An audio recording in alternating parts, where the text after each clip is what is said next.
After 10 years of marriage, I thought I was walking into a surprise anniversary dinner, but instead, I walked into the beginning of my revenge.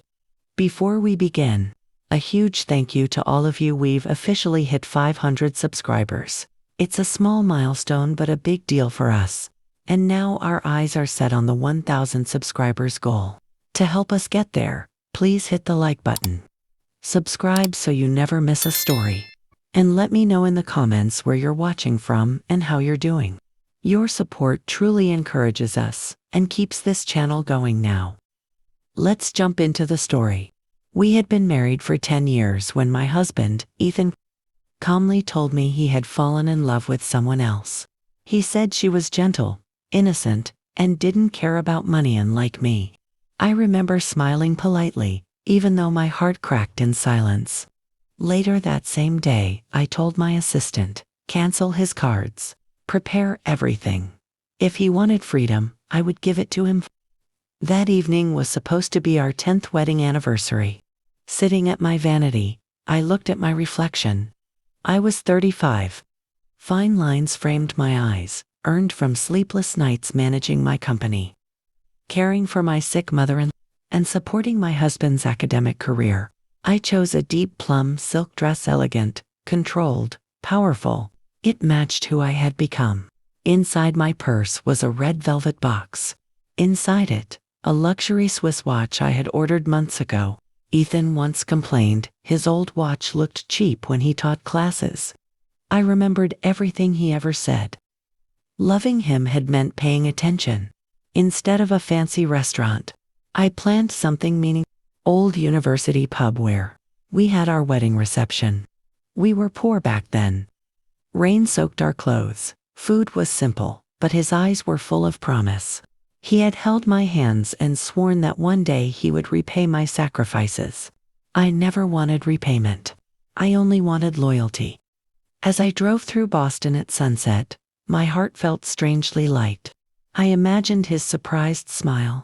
I imagined us laughing about the past. Then I saw his car. His black Mercedes was parked near the pub, hidden behind dead bushes. Confusion washed over me. Had he come early to surprise me too? The pub was quiet. No music, no staff, no celebration. I walked toward the back entrance, the same door I once used when sneaking him free meals during hard times. That's when I smelled a sweet perfume I didn't recognize. And then I heard laughter. A young woman's laugh, followed by my husband's voice. I hadn't opened the door yet, but I already knew my life was about to change forever. I stood frozen in the dark, listening to my husband destroy 10 years of marriage with a single sentence. I pressed my back against the cold kitchen wall, afraid that even my breathing would expose me. Through the half-open door, a weak yellow light spilled onto the floor. That was when I saw him. Ethan was sitting on a chair I knew too well. But he wasn't alone. A young woman was sitting on his lap. Her arms wrapped around his neck as if she belonged there. Her long hair brushed against his shoulder, and she laughed softly, like this place was theirs. The hands that once held mine during sleepless nights were now touching her bare back. My chest tightened so hard I thought I might faint. I don't know how I'll pay my tuition, the girl said quietly, and my mom is sick back home. I'm scared I'll have to quit school. Ethan pulled her closer. His voice was gentle, too gentle. Don't worry. I'll take care of everything. Tuition, hospital bills, all of it. You just focus on your future. I felt sick. She hesitated, then whispered, but your wife controls the money. Does she know? At the mention of me, his tone changed completely. Don't talk about her, he said coldly. She only understands money. Always calculating, always controlling. Living with her feels like a prison. You're different. You're pure. Each word felt like a slap. That controlling money paid for his mother's treatments. It paid for his sister's lifestyle. It paid for his research, his car, his comfort. Yet to him, I was nothing but a burden. Then the girl said something that made my blood run cold. I'm really grateful for the scholarship, she said shyly. Without it, I wouldn't even be here. Scholarship. My company's scholarship. I leaned forward slightly, my heart pounding. Her face finally became clear under the lightened recognition, hit me hard. Laura? The same student whose file I had personally approved? The girl who had cried while thanking me, calling me her role model. Ethan laughed softly. My wife's money is my money, he said. She's just a machine that earns it. You're the one I love. In that moment, something inside me shattered and something else was born. I wasn't crying.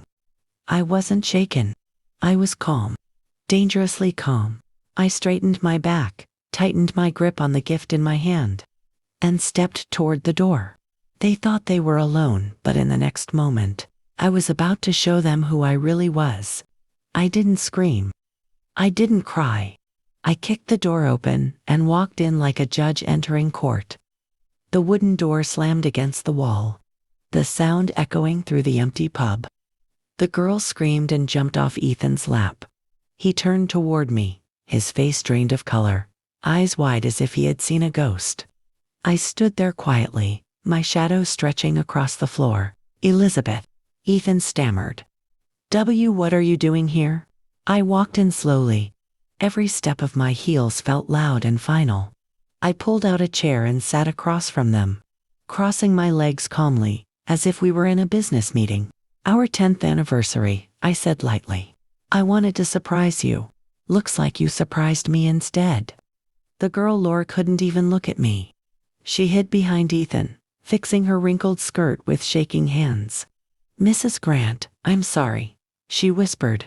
Be quiet, I said softly. I didn't give you permission to speak.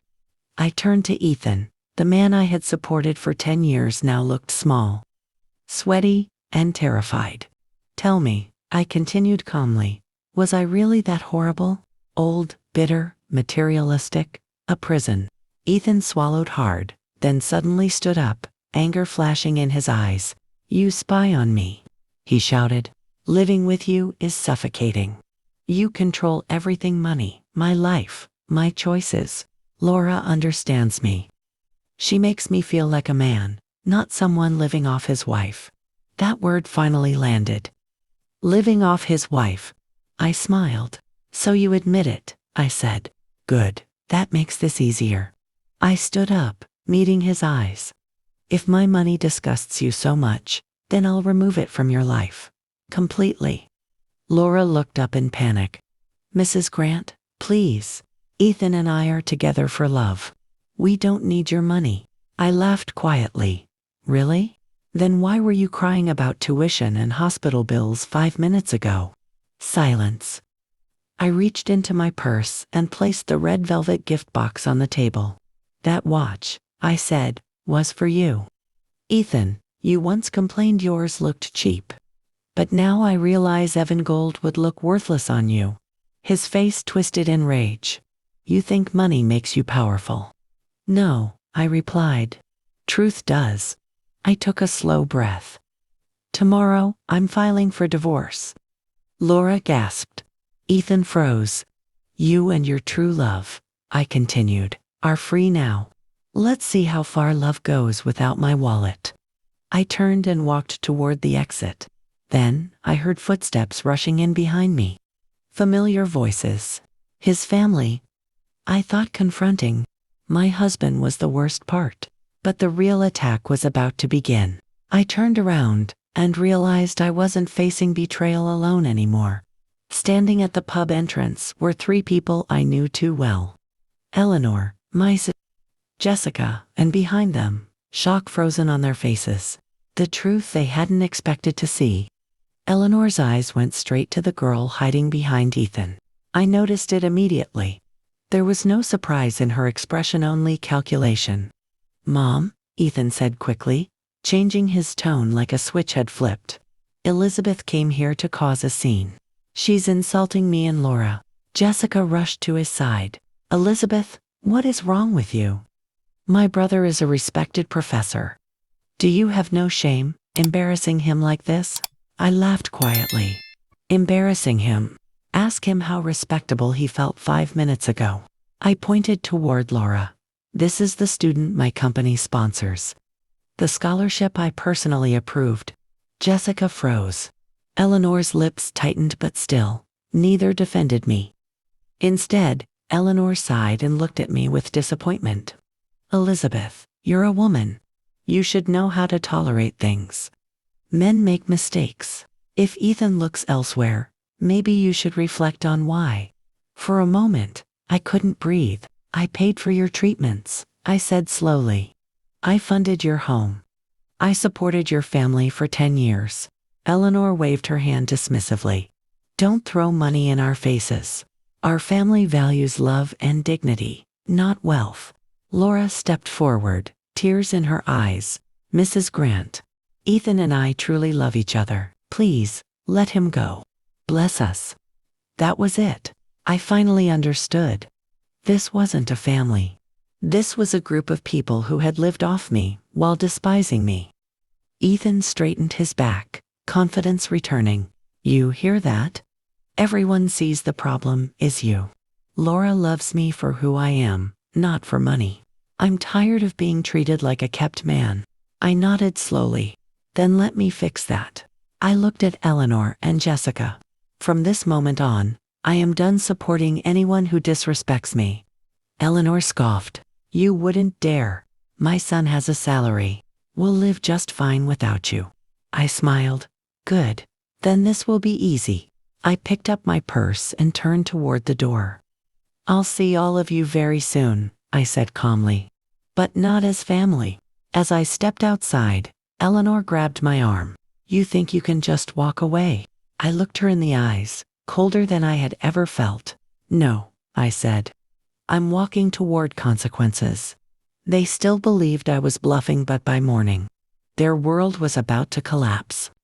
By the time the sun rose the next morning, every lie they built their lives on was already falling apart. I arrived at my office before anyone else. The city was still quiet, but my phone wouldn't stop vibrating. I ignored every call from Ethan and his family. Instead, I sat at my desk and gave clear, calm instructions. First, I called the bank. All joint accounts were frozen. His credit cards were canceled immediately.